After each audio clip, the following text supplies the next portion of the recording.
Hey everyone, and welcome. Today, we're going to grab our hard hats and our tool belts because we're diving into the absolute fundamentals of the English language, the 8 parts of speech. So, let's get building.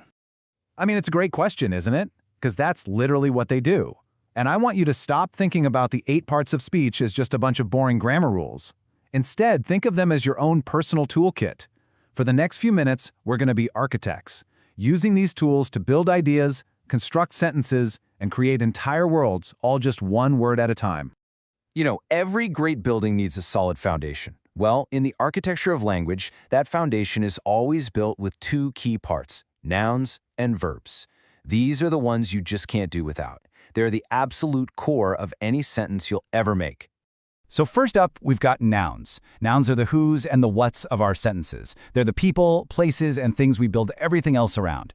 You know, like in the sentence, the teacher reads a book. Both teacher and book. Those are our foundational nouns right there. Okay, so we have our nouns, but what are they doing? Well, that's where the verb comes in. The verb is the engine of the sentence. It's the action or sometimes just the state of being. So whether you run or you are, the verb is what gives the sentence its power. Like here, they study English every day. That action word, study, is our verb. All right, so we've got our foundation. It's strong, sure, but it's a little plain, don't you think? Now it's time to add some style, some personality. And for that, we're going to bring in our next set of tools, adjectives and adverbs. Let's see how they spice things up. Okay, so adjectives are like the paint, the wallpaper, all the decoration for our nouns. They give things character. So instead of just saying a voice, an adjective can make it a beautiful voice. See?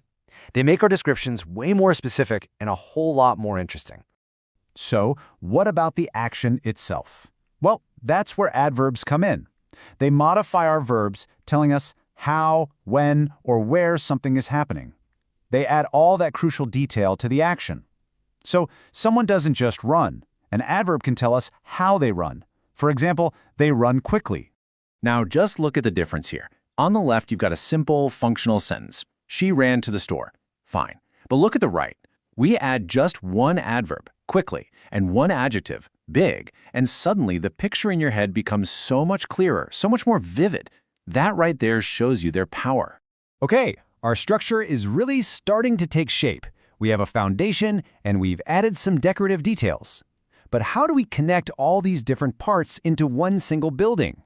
Well, for that, we need the mortar and the doorways of language, prepositions and conjunctions. Prepositions are kind of like the blueprints for your sentence. They show relationships between words, telling us where and when things are.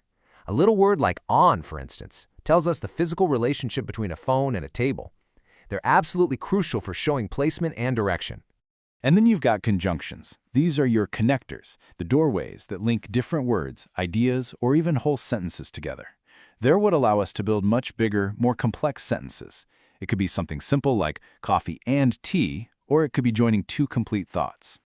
All right, the main structure is built and all the rooms are connected. Now it's time for the final details, the little things that make it truly functional and give it some real flair. Let's look at the tools that add efficiency and personality, pronouns and interjections. You know, pronouns are fantastic for making our sentences flow better. I mean, instead of saying, Sarah is my friend, Sarah is very kind, which sounds kind of clunky and repetitive, right? We use a pronoun. Sarah is my friend, she is very kind. It just makes everything so much smoother.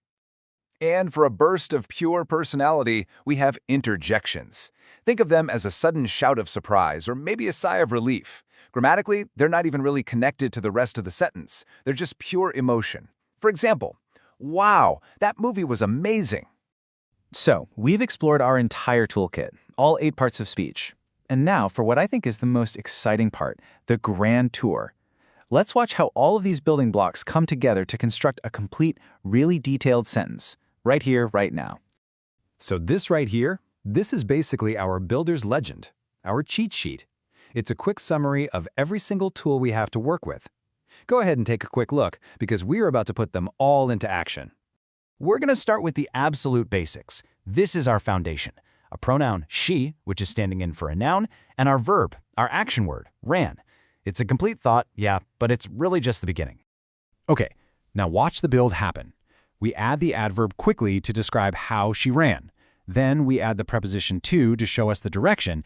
And finally, we add the adjective big to describe our destination, the store. You see how the picture is getting so much clearer?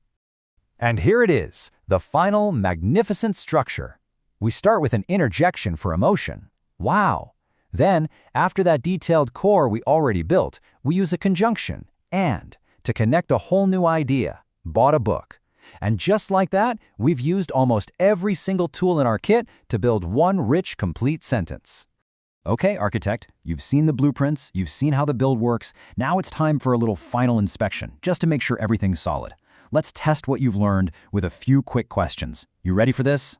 First question for you. In "she reads a book every day," what part of speech is book? I'll give you a second. Got it? The answer is B, noun.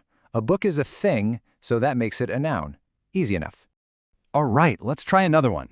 In "he runs quickly," what part of speech is quickly? Now think, what is that word describing? The answer is B, adverb. It's telling us how he runs, which means it's describing the verb.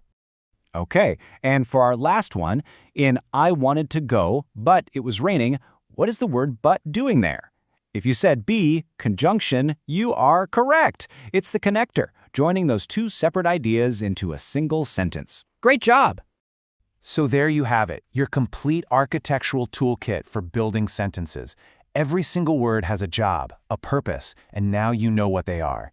So the only question left is, now that you have the tools, what kinds of worlds will you build? Thanks so much for watching.